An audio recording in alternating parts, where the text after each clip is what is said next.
Hello, and welcome once again to the Dental Marketing Mastery Series. This podcast is brought to you by dentalwebcontent.com and New Patients Incorporated. I'm Howie Horrocks, the founder of New Patients Incorporated. Along with me once again is my friend and partner and the president of New Patients Incorporated, Mark Blvd. Hello, Mark. How are you doing? Hey, Howie. How are you? It's podcast day and time, huh? Wahoo! Love these podcasts. Yeah, I know. Actually, it's, I've been writing my whole career, and man, that's hard. It's a lot harder to write than it is to put a microphone and a computer in front of you and just have a conversation with your buddy. Yeah, you're right. Anyway, okay, so today's topic is design. Oh, yes. This is near and dear to Howie, my partner and my friend's heart, because he is the creative half of this company. For those of you who know Mark Blvd, me, you're probably laughing right now and saying, why does Mark even have a microphone if we're going to talk about design? Because I tell everyone, if I designed what you are going to advertise, it would look like a 6-year-old drew it with a green crayon. and that is actually factual. That's true. Okay. I'm not a designer, and I can write on business. I can write on this, on dental marketing topics. I can write fairly well there, but I wouldn't know what to write to attract a dental consumer. That's my buddy. Okay. But so here's what we're going to do today, or for this session, is I'm going to tell you how incredibly important design is. And I'm going to tell you from a statistical level, which is my department. That is where my head is always at. So how important is design? Design will make or break every advertising you ever do for the rest of your career. Statistically, it will absolutely, the variance between an effective design and an ineffective design, the cost variance is 100%. Okay. So, and very few things in life where you get a variance of 100%. Okay. When you see black or white, okay, there is no gray area. If you have a bad design, it's bad. Okay. And it's going to cost you all of your money. Okay. Not one person's going to call you. Okay. So there'll be no ROI on that. There is zero ROI. Well, it's negative ROI. So that's how incredibly important design is. So now you say, well, how do you test design? And I'm going to tell you, and for the purposes of this conversation, this 30 minutes that we get to share with you, let's just keep it, because there's different ways to design in all media types. So let's just make it this conversation about either websites or external mailers. Okay, because you know what? If you do them right, you kind of design them the same way. Yeah, exactly. Right. Okay. So here's what you measure when you measure effectiveness of design. You measure things like size, fold, scroll, margins, font size, font color, graphic, picture density, word density versus word density, and sides. All of those things for each topic. By the way, if you didn't listen to the last podcast, there's a marketable attributes scorecard at our new website, dentalwebcontent.com. If you go under resources, free downloads, I know I sounded like that was a question. I think it is a question, but I'm pretty sure I'm right. If you go there to the free downloads, you'll see it. It's called Marketable Attributes Scorecard. And what I mean by testing all of those within design is each one of those subjects is tested within all those design parameters when we build websites and mailers over 27 years of doing this. So if you test every one of those and you test them over that period of time, you get a statistical measurement of what works and what doesn't work. And and here's why we're having this conversation, because, well, not just why, but one of the reasons why is because when we build a design, some of our customers or some of our prospective new customers who ask for a sample will say, I don't know, man, I don't like it. Right, Howie? Oh, yeah. Okay. So now I'm going to hand the microphone, for the most part, over to Howie, who can tell you why this, I guess it's a USA Today kind of a style, works. Go, Howie. Well, actually, we kind of touched on this in a previous podcast, or was it an article? I can't remember, but about what the dentist likes and doesn't like, and in fact, what we like and don't like. And we kind of dispatched that whole topic and set it aside and replaced it with, well, as long as it doesn't violate professional standards, it doesn't matter what you like. It matters what the consumer responds to. So that if you start your design process from that point of view, you're going to be much more effective. And if you let your personal preferences interject, or the preferences of your staff or your spouse or your janitor, you're going to run into trouble, because almost everybody has their own ideas about what makes good advertising. I've got my ideas, Mark's got his, and really it comes down to the good ideas are really the ones that the consumer responds to. So with that groundwork, I'm going to attempt to explain how New Patients Inc. and how Dental Web Content have arrived at their design philosophy over the years. And it goes back, Mark mentioned the USA Today concept. That's kind of what we have called this over the years.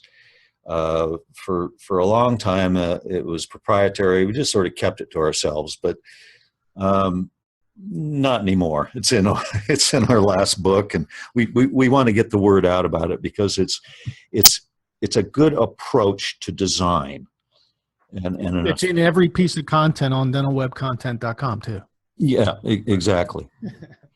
And so what do we mean by that? Well, some of you oldsters in the audience may remember going back to 1974. That's when the newspaper USA Today first appeared on the scene, okay? And it was very different. In fact, the little stands that they sold it from looked like television sets, which was entirely intentional. It was the newspaper's attempt at trying to catch up with the television age, because TV was capturing most of their audience, and it was going away. And the venerable old publications like the New York Times and just newspaper after newspaper were having trouble attracting revenues. So along comes this upstart USA Today.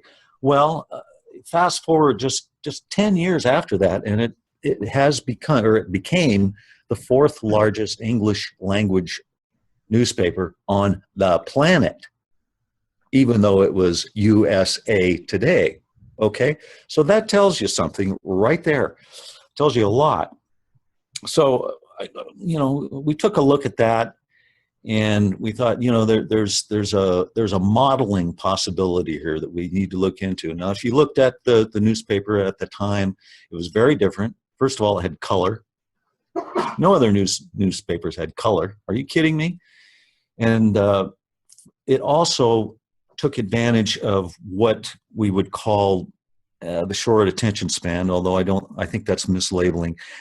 That what they did was they presented the story in what I call a vignette, a short version of the story that focused on just the vital information that the consumer, the reader, might want. And keeping the reader wanting more. Yes, that's right. And many of the stories started on the front, but they continued after the fold, it's called, further back, which exposed the reader to more advertising. So that was another reason they did that. And there are many other parts about this. I don't want to too long about it, but that's sort of where we got this version of design. We want to present, here's the problem that consumers have. Or it's not a problem, it's a question. There's two questions. First question is, what are you going to do for me? What's in it for me? We all know that. The second question is, why should I choose you over the 37 other choices that I have? Very good question. You have to have a good answer. You have to have several good answers. Yeah, exactly. Our answer has been, you need a boatload of answers. And you need a benefit-driven, explained benefit for each service or anything that you do. You need to build your design so that it is a 6-lane, 8-lane, 9-lane superhighway to your front door, not a little bike path. Okay? You need to give people many reasons to choose you, not one as in price, not two as in another price. Right. Price break number 2. Yeah, but build it around benefits. What will this do for the consumer who's reading this or looking at it on the web? And why is it that they should choose you in your practice? Now, if you give people 10 reasons to choose you, probably only 1 or 2 of them might even relate to them or their families. That's enough. That's enough. Right. So, and we build our design that way, to present in short, impactful vignettes, each benefit that you bring to the table as a dentist. Yeah, I can go into our websites. I mean, if you go to our website, or not our website, but our client websites, you're going to see a pretty familiar pattern. The pattern is to establish understanding of the problem. Do you snore at night? Right. Is snoring dangerous? Right. Are you afraid of traditional, braces or whatever? Okay. In other words, you connect with the reader by establishing an agreement that their problem is really a problem. Okay. Then you present the solution to them. Well, we can fix X using Y. Right. And then at the very bottom, you make it real easy to find out if they're a candidate. If you think you're a candidate for Y, come on in for a complimentary consult and, whatever. We'll take a look. Okay. So your web page really, from a consumer friendly standpoint, for those services needs to be about, half a scroll. Doesn't need to be long. The concepts are, these are the emotional concepts in connecting with the consumer. The emotional concept is agree with the problem. Establish that you both know that the visitor has a problem. State the solution that you can provide and make it easy for them to come in and see if they're a candidate. Right? Yep. I mean, you don't need 67 pages of information to do that. What you want to do is have the person travel through the emotional steps. You want to control the emotional steps. So at the very end, where it says it's really easy to find out if you're a candidate, call these 7 numbers. You want them to call the 7 numbers. It's what Howie said at the very beginning. It's like, this is about attracting. This is not education. Okay. But no, the vignette piece, man, you can play that out with every medium where you have the space that you can do that. Now, here's the trick. And maybe this will be a good segue, Howie, in discussing design, is what if you don't have the space to talk about 9 things? What if you only have the space really to talk about 1? Like radio. Right. Yeah. In a medium where you can't get all vignette crazy. Okay. Yeah. How do you design for a medium like that? Well, yeah, that's the key thing in any advertising is you've got real estate. Okay. Right. The real estate might be 8.5 by 10, might be blah, blah, whatever the design is, or it might be a website page, or it might be 60 seconds on the radio. Right. Okay, so that's your real estate for radio. So how do you present a good menu of topics when you only have 60 seconds? Well, the answer is you can't, and you shouldn't even try. What you need to do is pick the 5 most marketable attributes of your practice, 5, and you make each spot about one thing. There you go. Right, and together they become your menu of vignettes. Exactly. So you have 5 in a row, and you just go 1, 2, 3, 4, 5, 1, 2, 3, 4, 5, 1, 2, 3, 4, 5. This has the advantage of giving you the opportunity to present more than one reason why people should choose you. It also gives you the opportunity to explain the story of the practice over this length of time. And, if you're just going to run sedation spots, for example, well, then the public's going to end up thinking that's all you do. Or, gee, if I go to him, he's going to knock me out, and I don't want to be knocked out. So you've got to spread out your marketable attributes over a series. And it's a mini series, really, like you used to see on TV. Sure.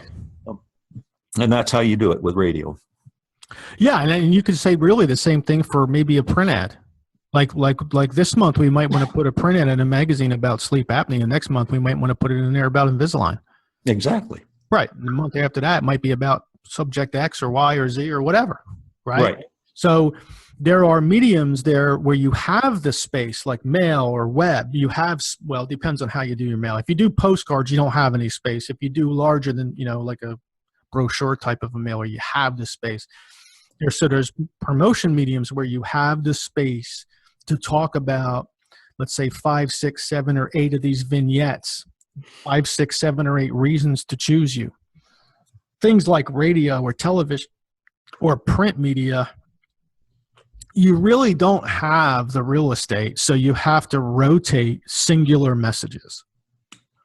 Make sense? I hope it makes sense to everybody, because I hope we just saved dentistry $27 million.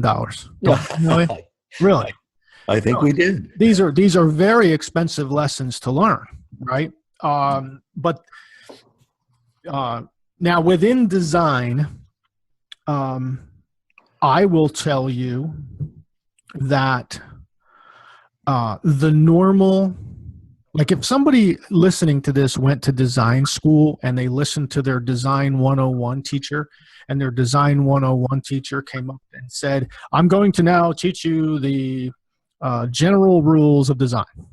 They are: keep it open, keep it airy, lots of white space. Don't say too much. Keep your word density at an absolute minimum. Use lots and lots and lots of pictures and visuals. Blah, blah, blah. Right, Howie? Right. Okay. How does that work for dentistry? Big flop. Big flop. Gigantic flop. Okay. So I'll tell you what's wrong with that. I mean, part of it's correct. Part of it is right.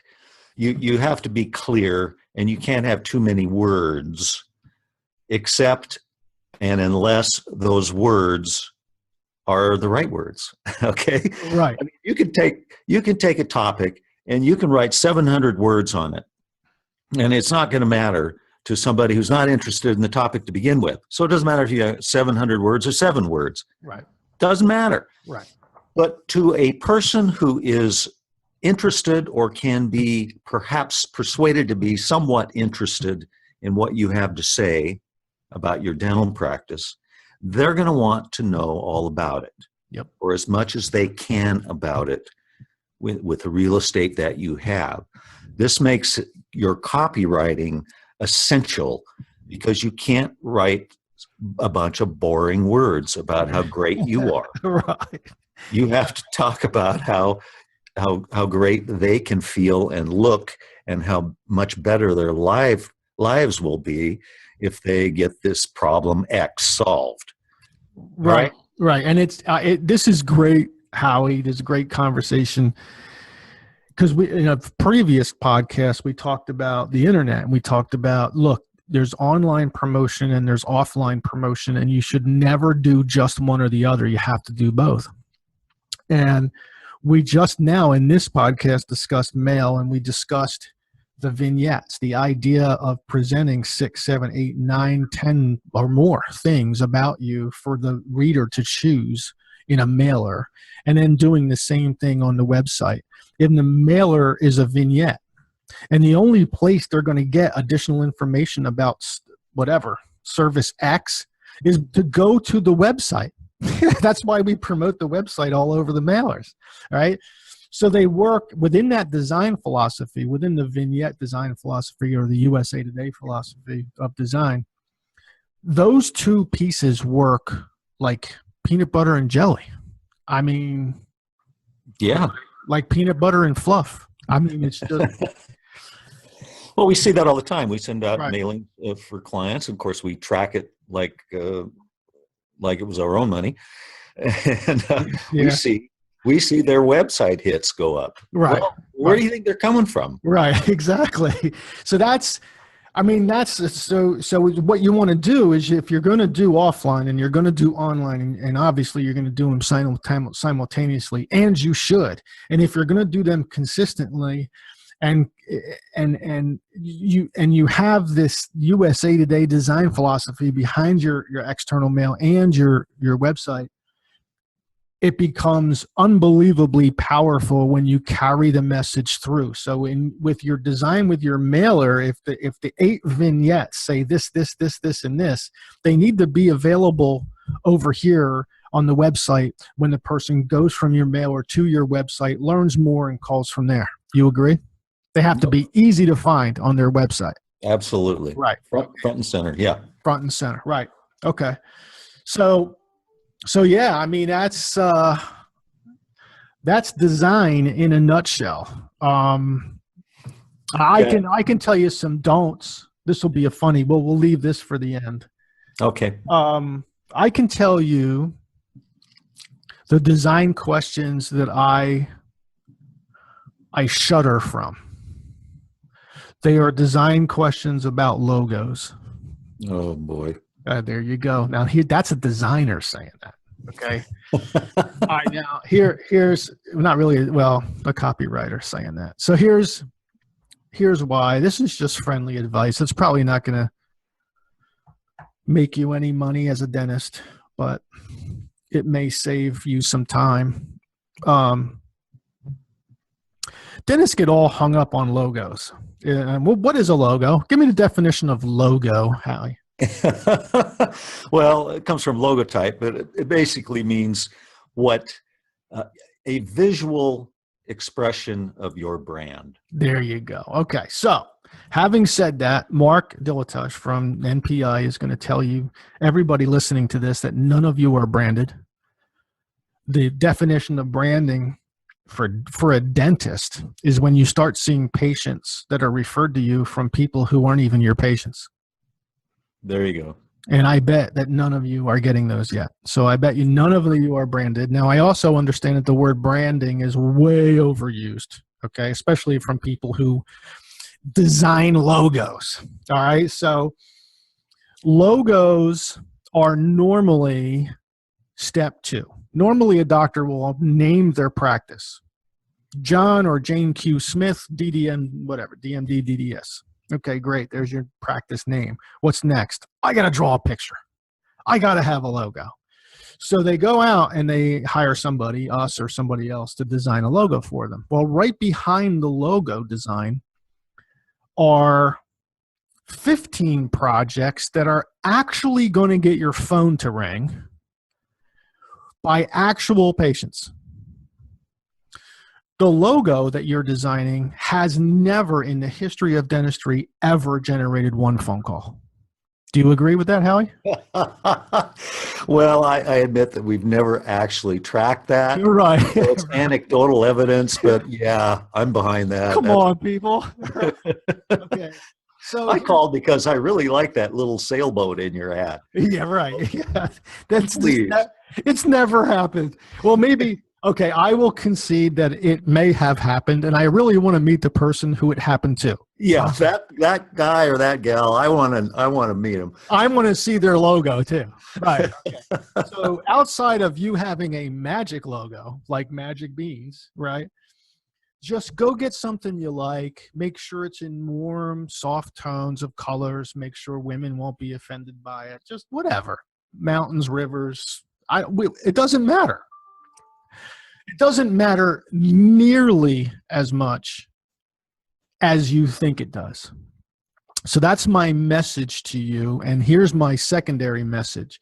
Never, ever, ever let a logo design stop all the other projects that are going to get your phone to ring. Right. Do not let that happen to you. Okay. Because that's where Mark and Howie sit in the corner of their office and, pull their hair out.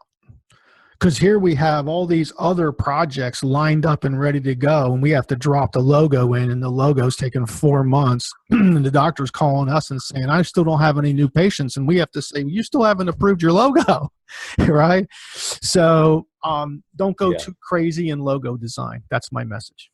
Yeah. That sounds like a good place to end off for today. I agree. We will be back in a week with another podcast. Yeah. Thanks for listening. Until then. We hope you've enjoyed our podcast today.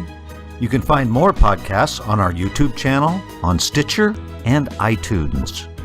Also on our websites, dentalwebcontent.com and newpatientsinc.com.